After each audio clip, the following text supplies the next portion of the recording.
Bismillahirrahmanirrahim. Assalamualaikum warahmatullahi wabarakatuh. Sebelum saya memaparkan materi saya, terlebih dahulu izinkan saya untuk memperkenalkan diri. Nama saya Titin Usmar. Saya berasal dari program studi Magister Pendidikan Dasar di Universitas Pendidikan Indonesia UPI di Bandung. Nah, untuk mengefisienkan waktu, maka langsung saja saya memaparkan materi saya tentang rekonstruksi ilmu di era digital. Nah, submateri yang akan saya bahas itu ada tiga. Yang pertama yang akan kita bahas adalah tantangan perkembangan ilmu pengetahuan di era digital, kemudian digitalisasi pendidikan dasar, dan literasi digital dan filsafat.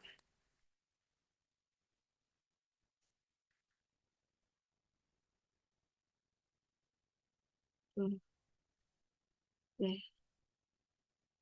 Yang pertama kan kita bahas adalah tentang tantangan perkembangan ilmu pengetahuan di era digital. Filsafat diakui sebagai induk pengetahuan, the mother of science, yang mampu menjawab segala pertanyaan dan permasalahan, mulai dari masalah-masalah yang berhubungan dengan alam semesta hingga masalah manusia dengan segala problematika dan kehidupannya. Ilmu atau ilmu pengetahuan adalah pengetahuan yang disusun secara sistematis dan dapat teruji kebenarannya melalui metode ilmiah. Dipandang dari sudut filsafat, ilmu terbentuk karena manusia berusaha berpikir lebih jauh mengenai pengetahuan yang dimilikinya. Ilmu pengetahuan adalah produk dari epistemologi, yaitu terbentuk dari tiga cabang filsafat, yakni ontologi, epistemologi, dan aksiologi. Nah, pada abad ke-21 ini, tantangan ilmu pengetahuan dan teknologi berkembang sangat begitu pesat sehingga memungkinkan kita untuk mendapatkan informasi secara cepat dan instan. Bukan sekedar informasi pengetahuan, tetapi berbagai informasi sekecil apapun dari berbagai aspek sudut dunia. Jadi abad ke-21 itu biasa juga disebut dengan abad digital. Oke, kita lanjut. Perkembangan ilmu pengetahuan dari masa ke masa mengalami tantangan terutama pada abad ke-21 atau abad digital, mengalami perkembangan dan kecanggihan turut menimbulkan kekhawatiran bagi manusia dan tantangan perubahan global seperti krisis kemanusiaan, fenomena kecanduan teknologi adalah beberapa sikap manusia saat ini. Penyimpangan maupun pemanfaatan yang tidak sesuai masih terus terjadi sehingga perlu ada pedoman yang harus dimiliki pengembang maupun pemanfaatan ilmu. Selanjutnya adalah tantangan perkembangan ilmu pengetahuan di antara lainnya juga adalah tantangan salah satunya adalah tantangan metodologi yaitu keterbatasan metode penelitian misalnya keterbatasan metode ilmu pengetahuan terutama yang empiris sangat bergantung pada metode observasi dan eksperimen. Akan tetapi tidak semua fenomena dapat dieksperimenkan. Tantangan juga muncul dari perubahan nilai-nilai dan persepsi tentang ilmu pengetahuan, serta kebutuhan untuk beradaptasi dengan perkembangan teknologi dan globalisasi. Tantangan lainnya yaitu perubahan teknologi yang cepat dapat mengubah cara ilmu pengetahuan dikembangkan, dipelajari, dan diterapkan, serta menimbulkan tantangan baru. Kemudian juga tantangan dalam perubahan nilai-nilai dalam mempertahankan nilai-nilai lokal di era globalisasi.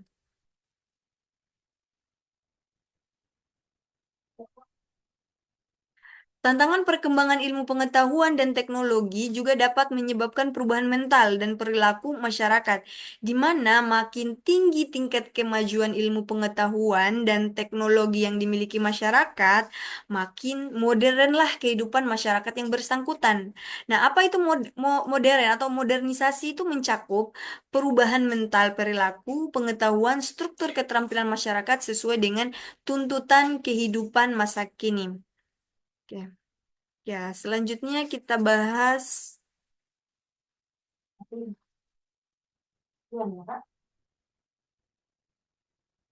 Digitalisasi pendidikan dasar.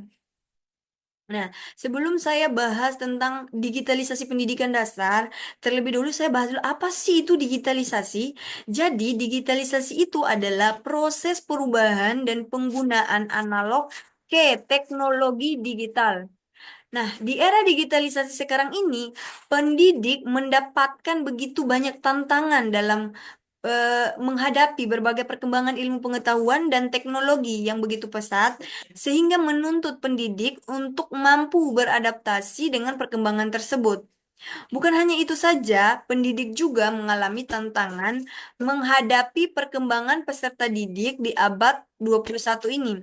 Bahkan peserta didik juga harus bisa beradaptasi terhadap perkembangan teknologi. Nah, jadi digitalisasi pendidikan dasar itu apa? Jadi digitalisasi pendidikan dasar adalah penggunaan teknologi informasi dan komunikasi dalam proses pembelajaran dan manajemen sekolah.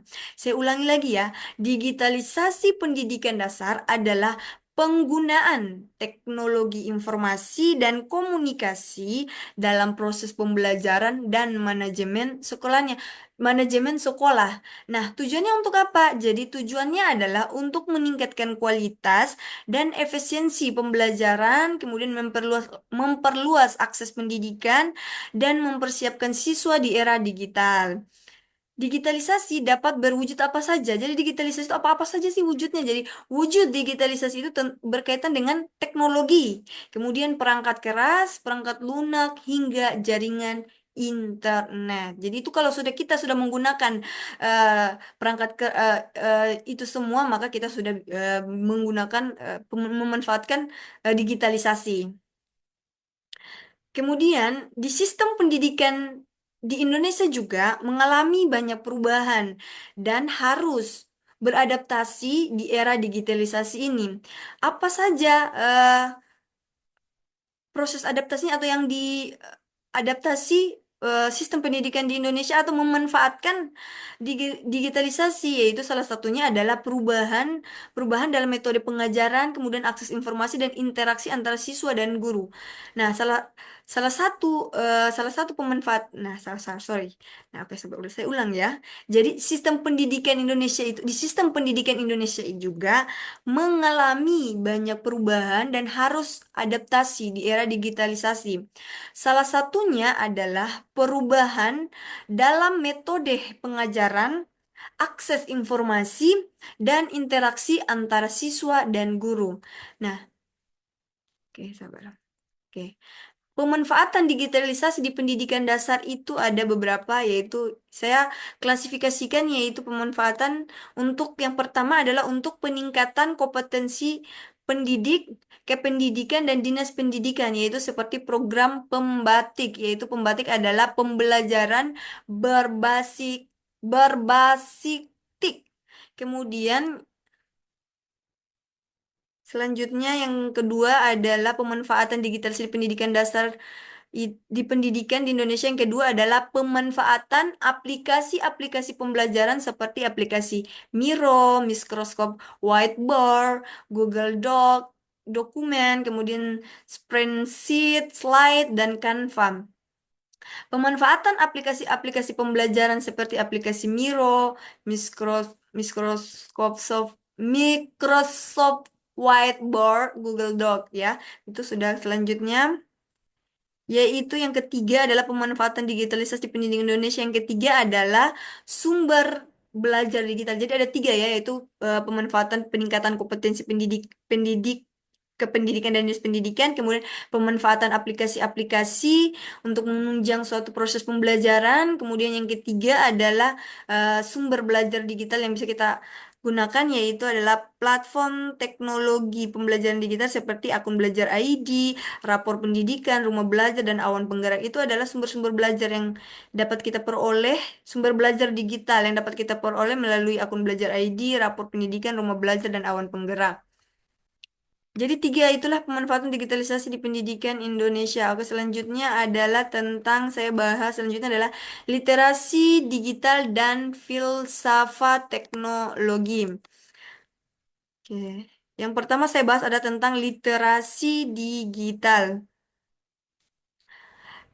Literasi apa sih literasi digital? Oke, sebelum saya bahas tentang literasi digital, kita bahas dulu tentang apa itu literasi dan digital. Jadi, literasi itu adalah kemampuan membaca dan menulis. S- Kemampuan membaca dan menulis ini dimaknai secara tradisional. Jadi, secara tradisional memaknai literasi itu adalah kemampuan membaca dan menulis. Namun, menurut pakar UNESCO, mendefinisikan literasi secara luas bukan hanya baca tulis, melainkan segenap kemampuan mengidentifikasi, memahami, menafsirkan, menciptakan, mengkomunikasikan, memperhitungkan, dan menggunakan bahan-bahan cetak dan tulisan yang bertautan dengan berbagai konteks. Literasi melibatkan Literasi melibatkan kontinum belajar yang memungkinkan individu mencapai tujuan, mengembangkan pengetahuan dan potensinya, serta berpartisipasi secara penuh dalam masyarakat dan komunikasi yang lebih luas. Nah, dikaitkan dengan istilah digital, yaitu kemampuan, berarti literasi digital itu adalah kemampuan membaca dan menulis itu berada pada konteks pemanfaatan teknologi digital.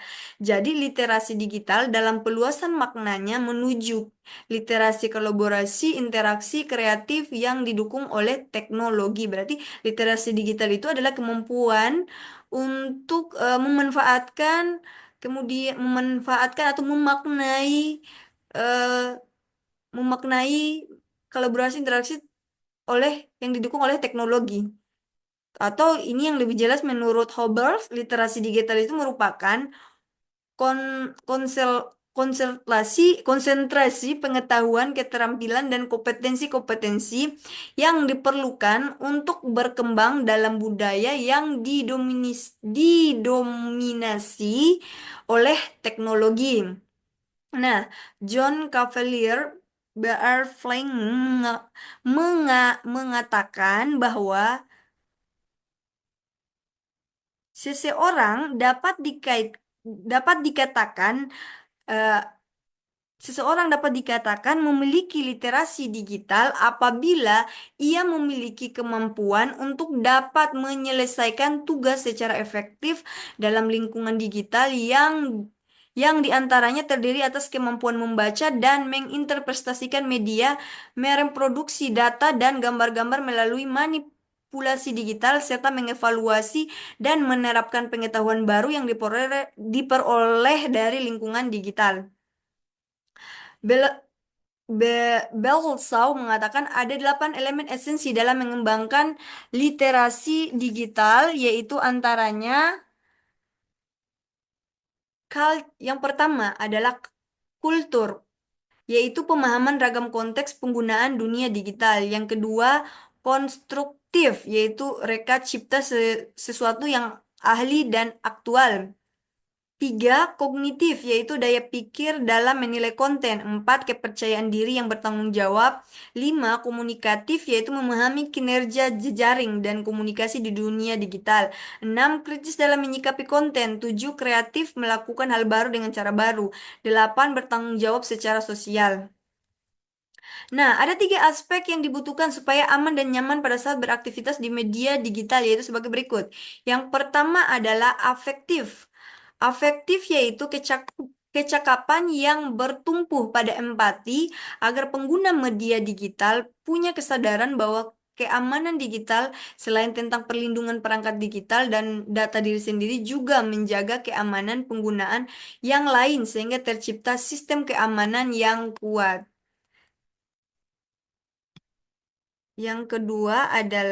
Aspek yang kedua adalah kognitif, yaitu pengetahuan memahami berbagai konsep dan mekanisme proteksi terhadap perangkat digital, identitas, dan data diri sendiri.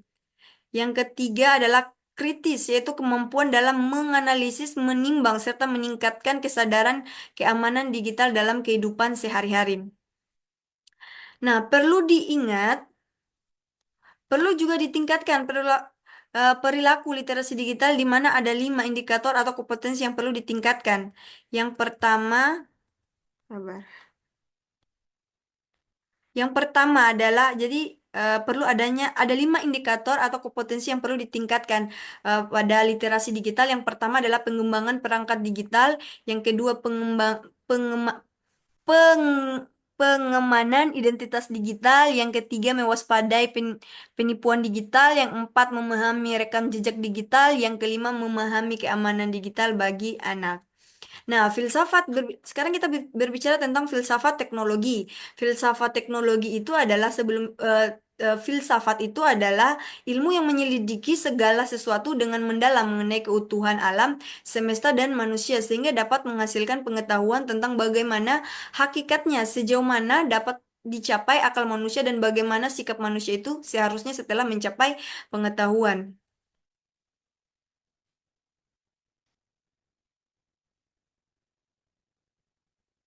Nah, sedangkan teknologi secara umum adalah ilmu pengetahuan yang di dalamnya mempelajari mengenai suatu keterampilan dalam membuat alat, juga metode pengolahan serta ekstraksi dari suatu benda agar mampu menyelesaikan berbagai permasalahan tertentu serta pekerjaan sehari-hari. Jadi, kesimpulannya adalah filsafat teknologi itu jadi, filsafat teknologi itu adalah cabang filsafat yang mempelajari makna, dampak, tujuan, implikasi dari teknologi dalam kehidupan sehari-hari. Jadi, filsafat teknologi itu adalah cabang filsafat yang mempelajari makna, dampak, tujuan, implikasi dari teknologi dalam kehidupan manusia.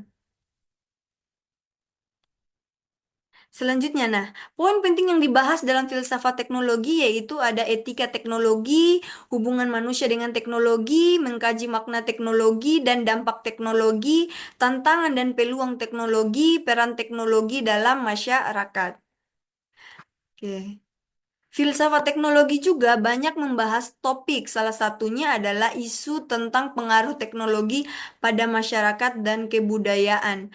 Ada paham determinisme